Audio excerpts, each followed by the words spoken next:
예수 이름으로 예수 이름. 우리가 사는 사회는 예수 믿고 사는데 큰 어려움이 없습니다. 예수를 믿는다고 해서 사회적 매장을 당한다든지 불이익을 겪는 일도 많지 않고, 더군다나 종교의 자유가 있기에 예수를 믿는 것은 매우 쉽습니다.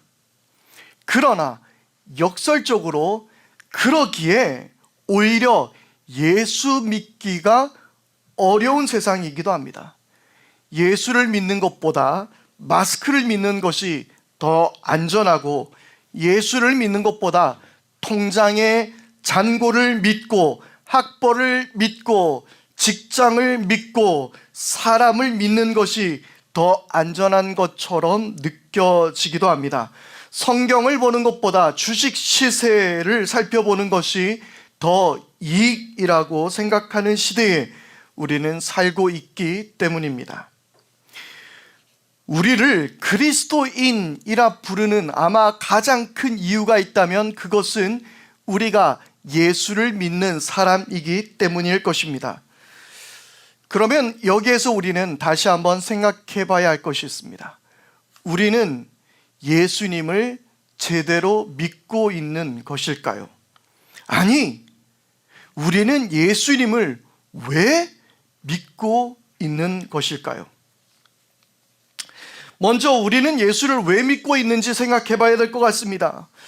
여러분, 예수님을 왜 믿습니까? 아마 그 이유는 우리가 구원받기 위함입니다. 우리가 구원받기 위해서 우리는 예수님을 믿습니다.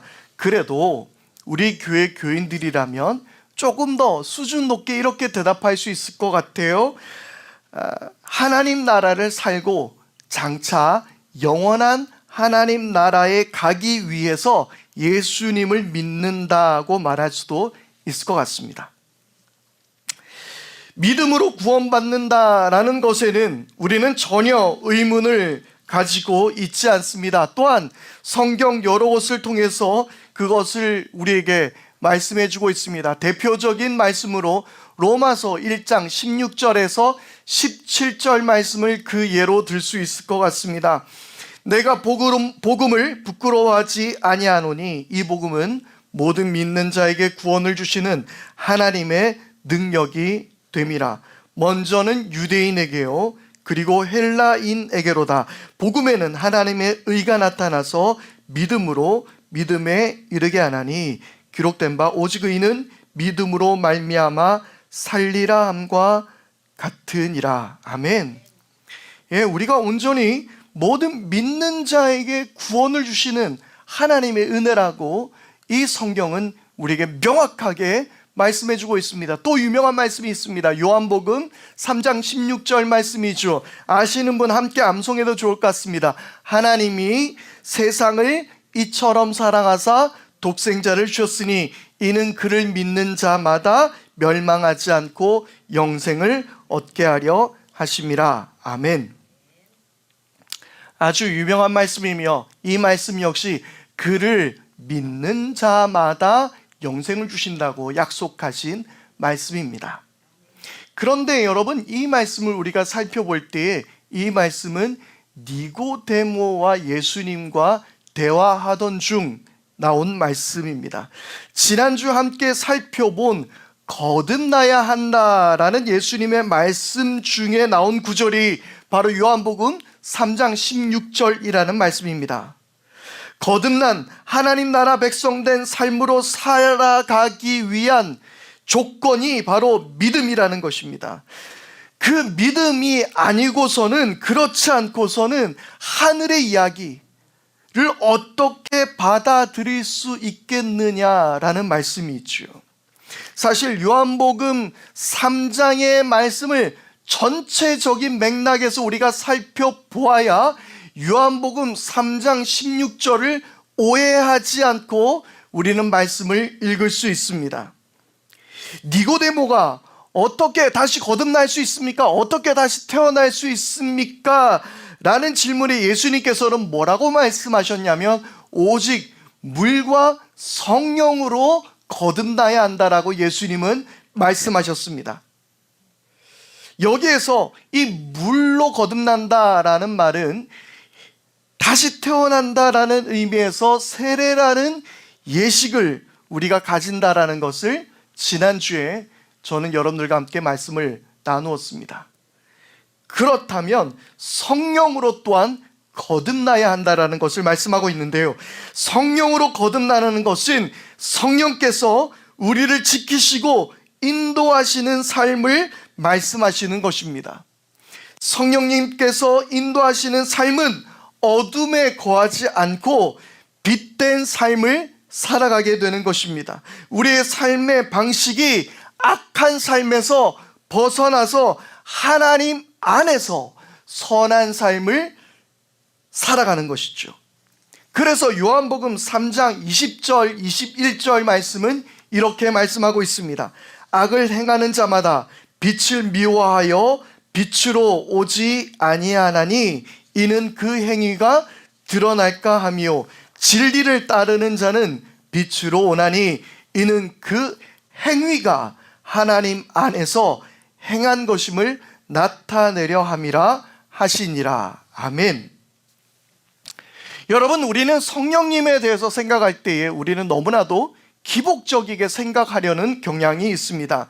성령님은 우리에게 무언가를 주시는 분으로만 이해하고 있단 말입니다. 우리가 어떨 때 성령님을 찾게 됩니까?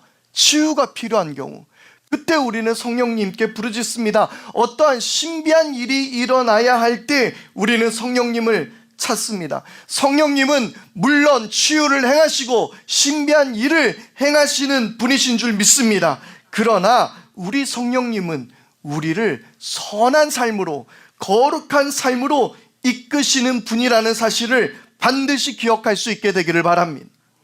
우리를 하나님 나라 백성으로 살 수 있도록 우리를 인도하시는 분, 우리의 노력이 아니라 그분의 은혜로, 성령님의 역사로 이끄시는 분, 바로 그분이 성령 하나님이십니다. 그러므로 요한복음 3장 16절에서 믿는 자마다 영생을 주신다라는 이 말씀은 성령님에 의해서 거듭나서 예수님의 말씀에 순종함으로 거룩하고 선한 삶을 하나님 안에서 사는 사람들의 이야기라는 사실을 우리는 반드시 기억해야 하는 것입니다. 한국교회는 이 구원에 대해서 이야기할 때에 예수님을 믿는다는 것, 믿습니다는 것, 그것으로 충분하다고 생각합니다. 목적이 예수 믿고 천국 가는 것이면 그럴 수 있습니다. 믿습니다 한마디로 끝낼 수도 있을 것 같습니다. 그러나 이 땅에서 살아낼 하나님 나라 백성으로 우리가 살아내야라고 한다면 예수님을 믿는 것의 의미는 크게 달라집니다. 아니, 어쩌면 우리는 믿음이라는 것을 처음부터 잘못 이해하고 있는 것은 아닐까요? 만약 우리가 알고 있는 믿음이 잘못되었다면 그러면 우리는 구원받은 백성이라는 것도 다시 한번 생각해 봐야 하지 않겠습니까? 저는 오늘 말씀을 전하기 위해서 여러 신학자들, 여러 목사님들 책과 그리고 강연들을 많이 좀 살펴보았습니다. 왜냐하면 오늘 좀 논란이 있을 수 있는 말씀이 있을 수도 있기 때문입니다. 여러분들을 조금 불편하게 할 수도 있을 것 같아서이기 때문입니다. 그래서 저는 최대한 많은 자료를 좀 찾아보며 오늘 말씀을 준비했습니다.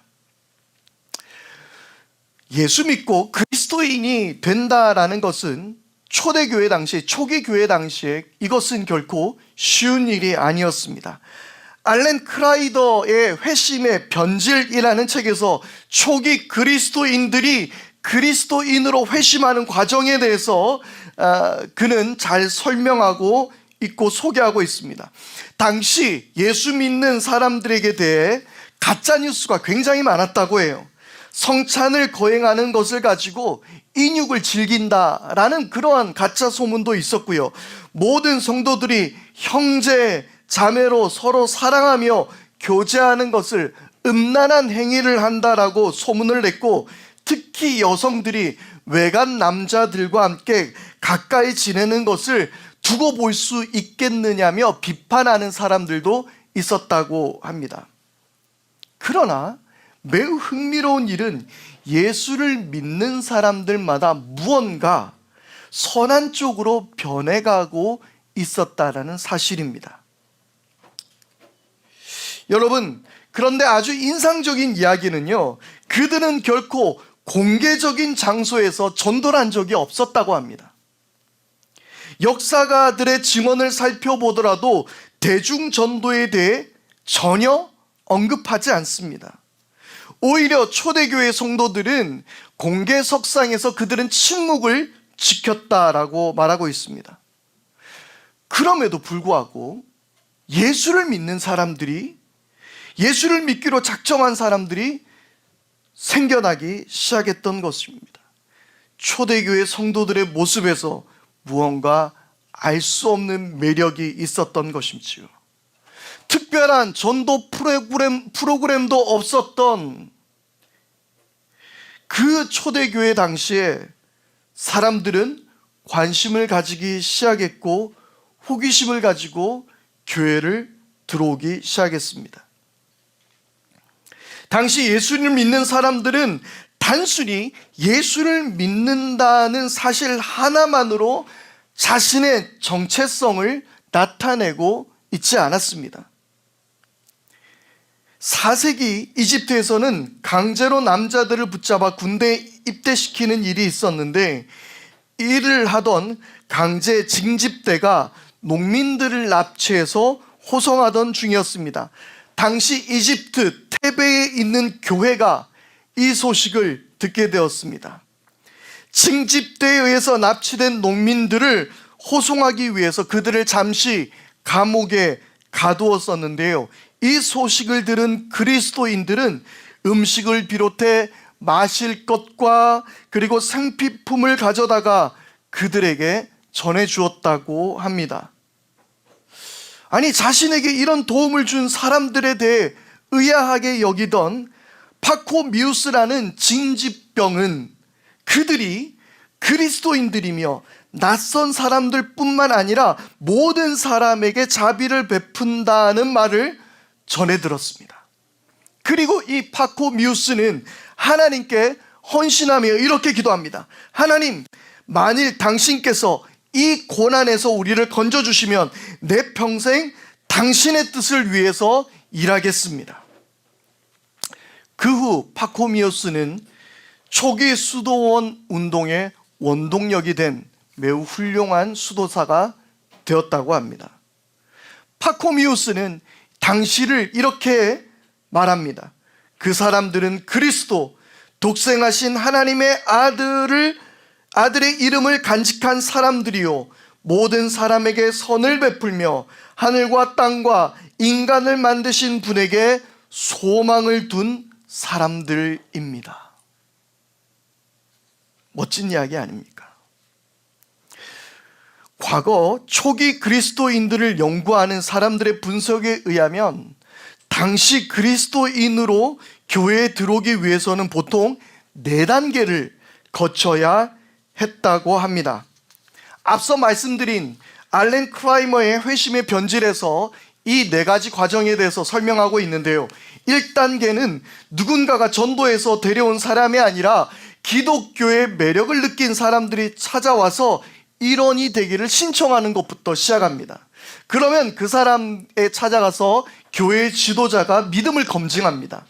여러 가지 까다로운 질문에 답해야 했습니다. 어떤 삶을 살았는지, 어떤 죄를 지었는지 철저히 인터뷰 과정을 거쳐야 했습니다. 그 후 신앙문답이라는 2단계에 이르게 됩니다. 이 2단계는 이 세상을 따르는 삶을 뒤로하고 회심의 여정에 오르게 되는데요, 그런데 이때도 정상적인 그리스도인으로 아직 인정해주지 않습니다. 이 과정은 말씀을 듣고 공부하는 시간이었던 것 같은데요, 그런데 놀라지 마십시오. 이렇게 공부했던 2단계 기간은요, 이 기간이 무려 3년, 길게는 5년이나 되었다고 합니다. 아직 세례도 받지 않은 상태에서.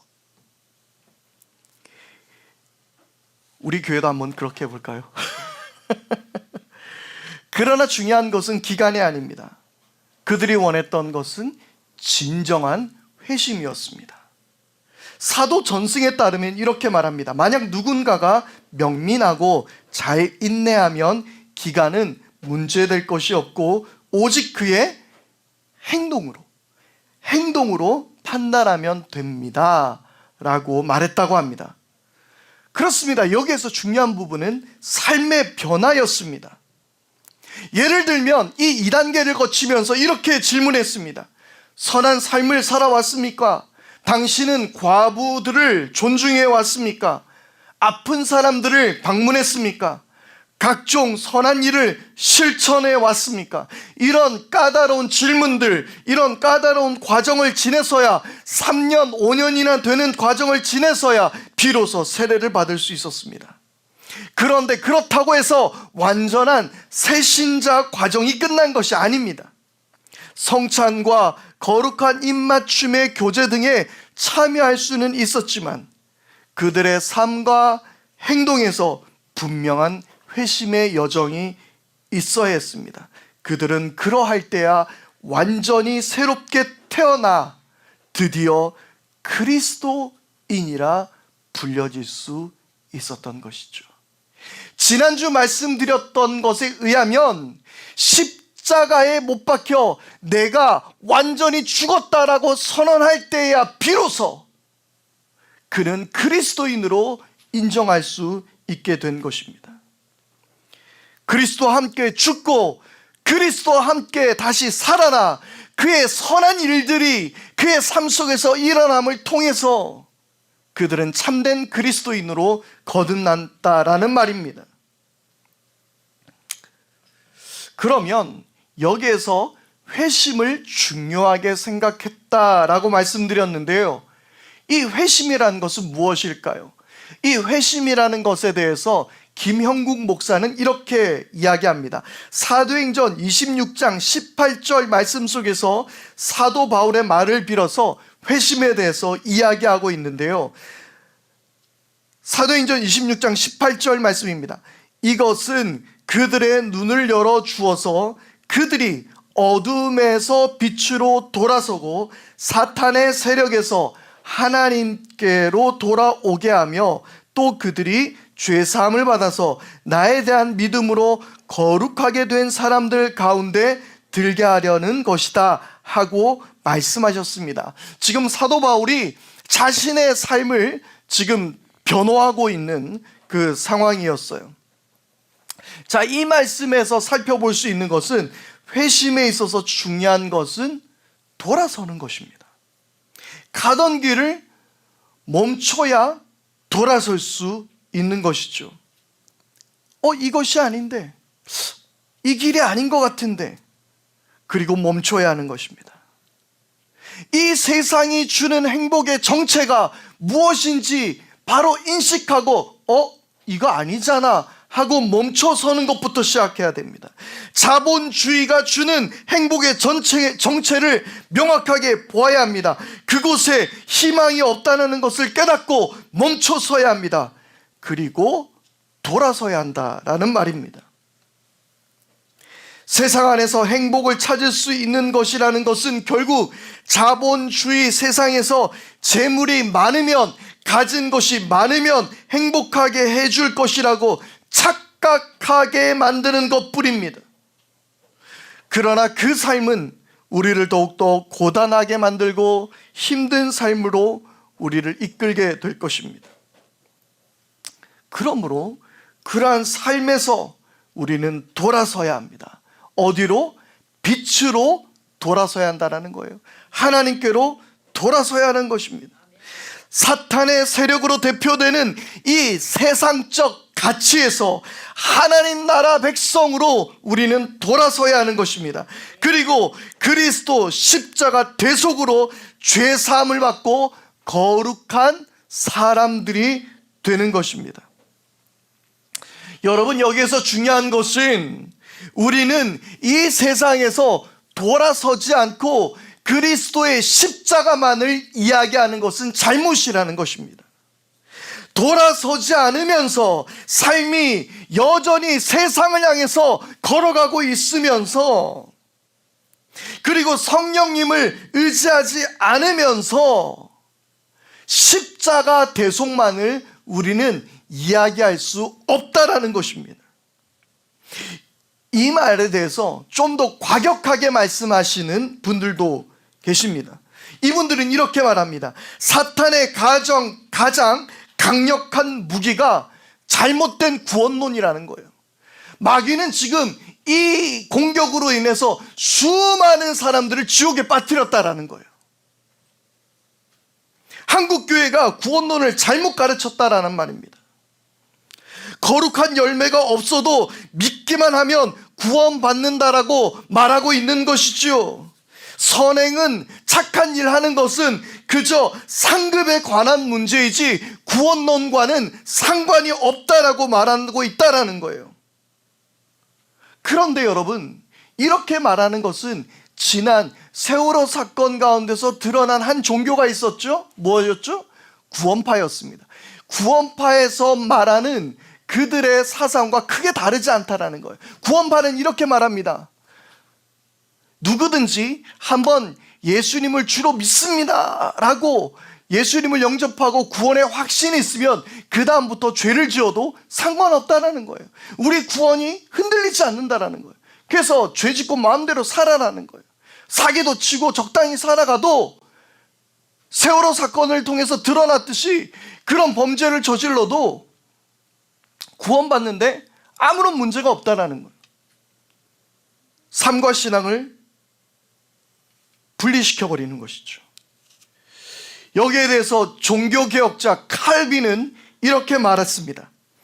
그리스도 안에 의롭다함을 인정받은 사람은 동시에 거듭나서 하나님의 법을 즐거이 순종하는 삶을 살게 된다.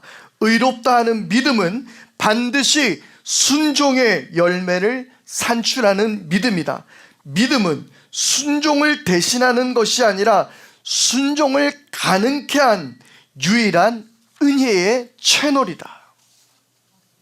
믿음으로 구원받는다는 말을 행함 없이 믿음으로만 구원받는다는 것으로 이해하는 것은 큰 착오이다.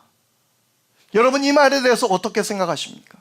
우리는 그동안 얼마나 편협되고 착각하며 우리는 이 구원론을 이해하고 왔었는지 모르겠습니다. 오늘 야고보서 2장의 이 말씀은 바로 이 사실을 우리에게 명확하게 보여주고 있는 것입니다. 교회학 권위자인 박용돈 교수는 이렇게 말합니다. 바로 이런 값싼 구원의 교리가 칼빈이 말했던 구원의 교리와 거리가 멀다라는 것입니다. 믿기만 하면 구원은 따놓은 당상과 같다라고 이해하는 것은 종교개혁의 칭의론, 그러니까 의롭다고 인정해 주시는 이 교리를 완전히 왜곡시켜 버렸다라고 이야기하고 있는 것이죠. 여러분은 예수님을 믿으십니까? 여러분은 예수님을 믿는 것으로 그리스도인, 나는 그리스도인입니다 라고 말하고 있지만 예수를 믿는다는 것은 무엇으로 증명해낼 수 있겠습니까? 당신은 그리스도인입니까? 라는 주제를 가지고 시리즈 설교를 이제 계속할 텐데, 그 지금으로부터 계속 나오는 주제들이 여러분들을 그리스도인이라 증명할 수 있겠습니까? 그 제목 중에 하나가 이겁니다. 헌금하는 사람. 그럼 헌금 안 하면 그리스도인이 아니죠? 코로나 때 교회를 못 나왔으니까 교회 나오는 사람이 그리스도인인 줄 알았는데, 그럼 그거 그리스도인 아니잖아요. 술, 담배 안 하면 그래서 그리스도인입니까? 그 대신에 온갖 몸에 나쁜 일은 다 하면서. 여러분, 무엇으로 우리가 예수 믿는 사람, 그리스도인이라는 것을 증명해내겠습니까? 유튜브 동영상에서 김계석 목사님의 영상을 보았는데요, 구원받은 자인지 굳이 확인하고 싶은 사람에게 이 목사님이 그 방법을 일러준 영상이었습니다. 매우 인상적인 말씀이었는데요. 여러분들도 한번 이 이야기를 잘 경청할 수 있기를 바랍니다. 잘 들으세요. 이 구원받았는지 안 받았는지 이제 이 말씀으로 결판 납니다. 이 목사님께서는 한 예화를 소개했는데요. 이 예화의 이야기는 18세기 독일의 고트 홀트 레싱이 쓴 희곡 가운데 현자 나탄에서 등장하는 이 반지 이야기입니다. 어떤 반지, 아주 아름답고 영롱하게 빛나는 반지가 있었는데요. 이 반지를 낀 사람은 하나님과 사람들에게 사랑을 받는다라는 이야기가 전해져 왔다고 합니다. 그리고 실제로 그 반지를 받고 끼고 있는 사람들은 정말 그런 삶을 살고 있었다고 합니다.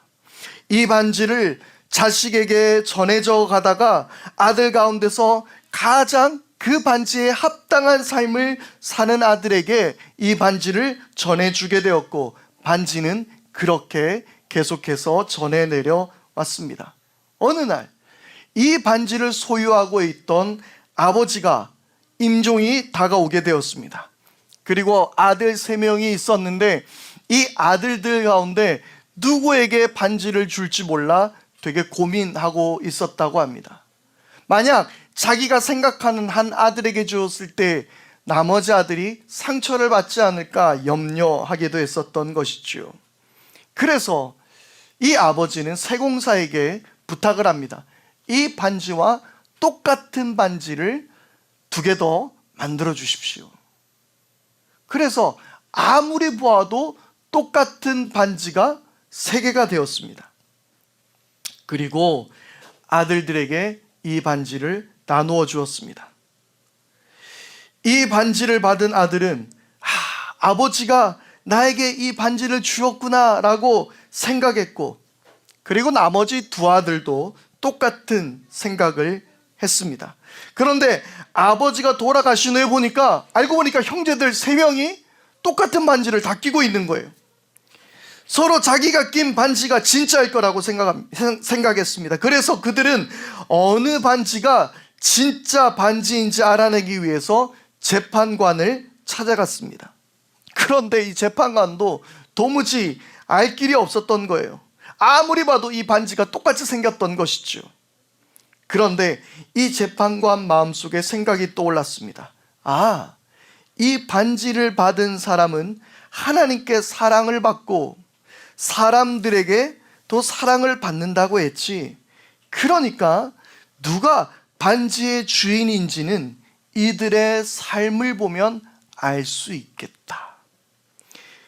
그래서 이 아들들에게 이렇게 이야기합니다. 너희들이 진짜 반지를 받았다고 생각하고 그것을 현실화시키기 위해 노력해봐라. 그러면 누구의 반지가 진짜 반지인지 알 수 있을 것이다. 이 이야기는 우리에게 매우 인상 깊은 이야기일 것 같습니다. 내가 하나님께 구원받은 사람인 것을 어떻게 확신할 수 있죠? 내가 예수 그리스도를 통해서 내 삶이 변화되고 원수를 사랑하게 되고 미워하고 상처 주는 내 삶이 변화되게 되고 감싸주고 안아주고 참고 인내하며 살아가는 우리들의 삶이 되게 될 때, 그때 우리는 나는 구원받은 하나님의 사람 그리스도인이구나 라는 것을 우리는 깨닫게 될 것입니다.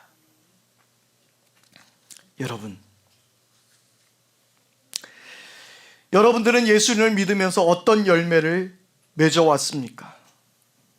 내 삶은 과연 그리스도인다운 삶을 살아내 오셨습니까? 우리가 아무리 예수님을 믿는다라고 말하면서 우리의 삶이 그것을 증명해내지 못한다면 우리는 예수님을 믿는 사람이라, 구원받은 사람이라, 그리스도인이라 결코 말할 수 없을 것입니다.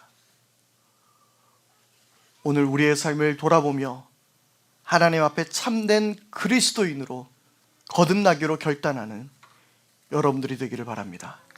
결단의 기도를 드리겠습니다.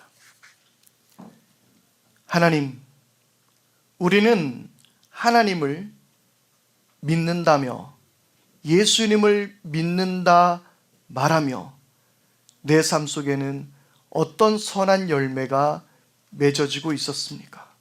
어떤 믿음의 열매가 맺어지고 있었습니까? 내 삶은 얼마만큼 변화되어 왔습니까? 주여, 우리로 하여금 온전한 그리스도인 되게 하여 주시고 우리의 삶을 통하여 예수님을 믿는 증거가 나타나게 하옵소서.